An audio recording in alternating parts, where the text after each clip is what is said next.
Kai Havertz gets the winner today, but more important, Chelsea 2, Bournemouth 0, and this performance did not matter. The first 45 were fantastic, the last 45 were meh, more of what we've seen consistently, but this is chatting. The good, the bad, and the downright ugly, broken down for you guys, simply just to enjoy. Let's get into it. It's nice to get our Premier League back, right? Very nice to see our Premier League. Everyone's enjoying it. Kai Havertz looks fantastic as per usual. But before we get started, let's get the admin out of the way. I need you lot to hit that like button, subscribe to the channel if you enjoy previews, reviews, and more importantly, all your Chelsea nutrition in one fix. I've got you guys here. The big news today, Chelsea got the 3 points that we desired, the 3 points that we needed, and more importantly, the 3 points that we were begging for, because the table is looking ugly. If you haven't looked at it recently, we were 9th before this game. The games in hand don't matter because this is Chelsea. This is the current iteration of Chelsea. This is the Chelsea where we don't know whether we're going to beat Bournemouth. It's the Chelsea where we need to regain that faith,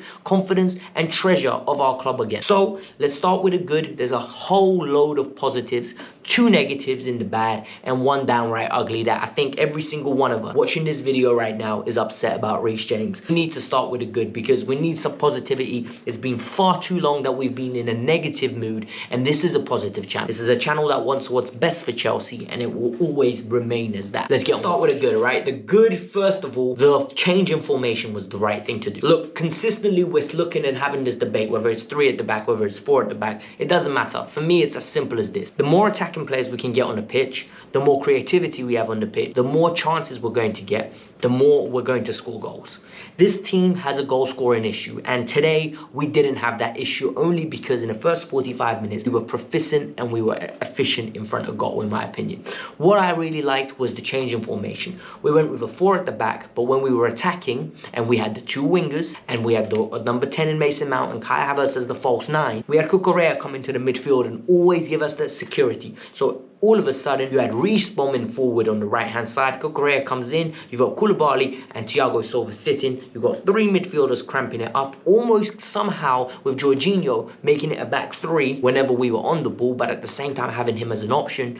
It just really efficiently looked effective. It looked something that could be sustainable. It looked something that against the weaker teams will be going forward using consistently. And what was really nice, we always had options on the ball. The number of times I watched the Chelsea games, the passes are choreographed because you can almost see who has to pass to. But in this case, they really weren't, and it was really nice and it was really enjoyable for 45 minutes. The first goal came from beautiful link up, and the link up came from Raheem Sterling and Reece James. The ball goes out wide. All of a sudden, Raheem Sterling crosses it in as if he's at Manchester City.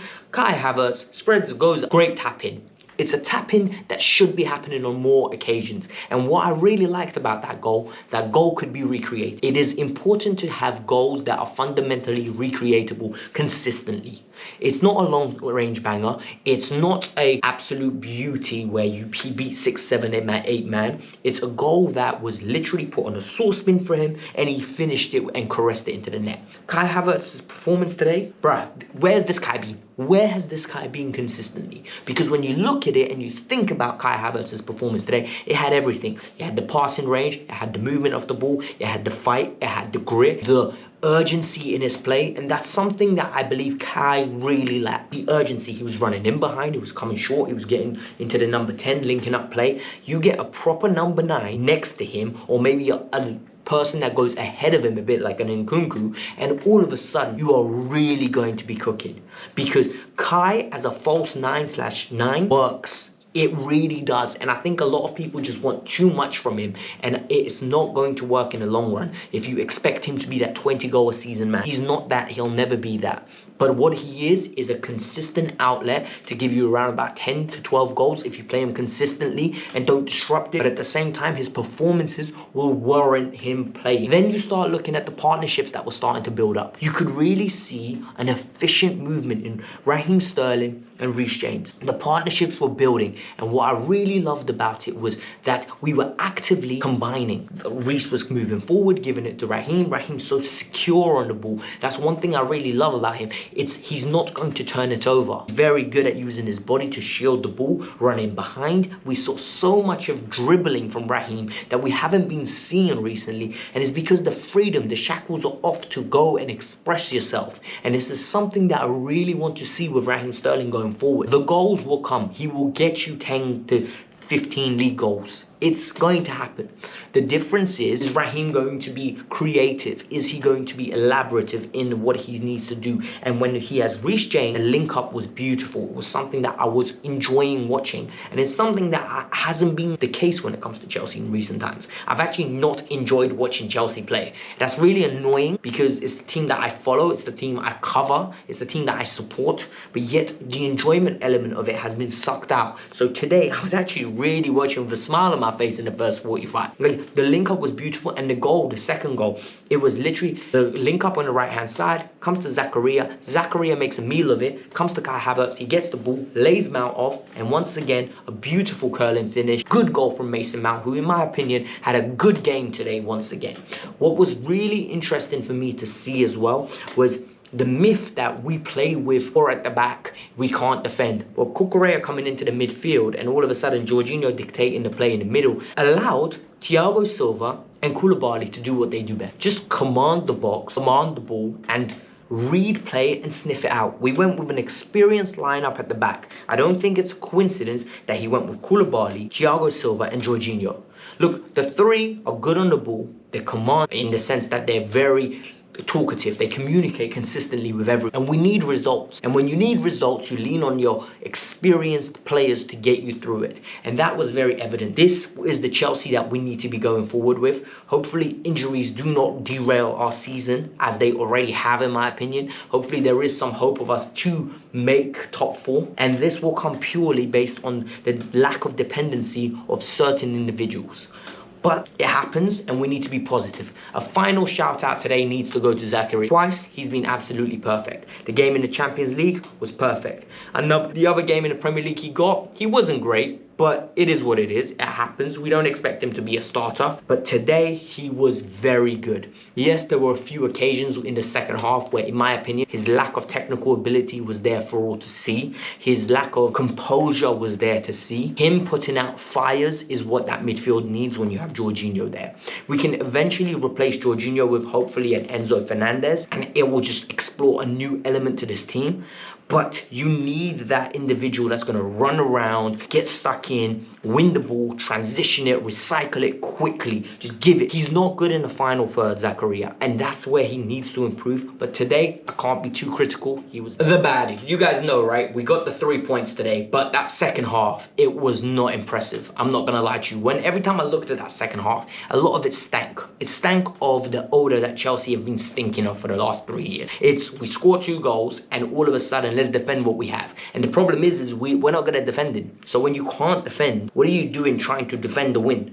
And what was really annoying is, as the game went on, we got deeper and deeper and deeper. And the deeper we got, the more annoying and confident Bournemouth were becoming. Because Bournemouth were like, bro, we got these men on the road. Let's actually go for the neck. Let's go for the throat, Thanos style. And all of a sudden, we just started being like bums. Like, this became a 50-50 game. And I don't think it's a coincidence that when Zakaria got tired, when Jorginho got tired, they got control of the midfield and we started to get bullied. I don't think it's got anything to do with Reece James coming off, because the midfield control just started evaporating.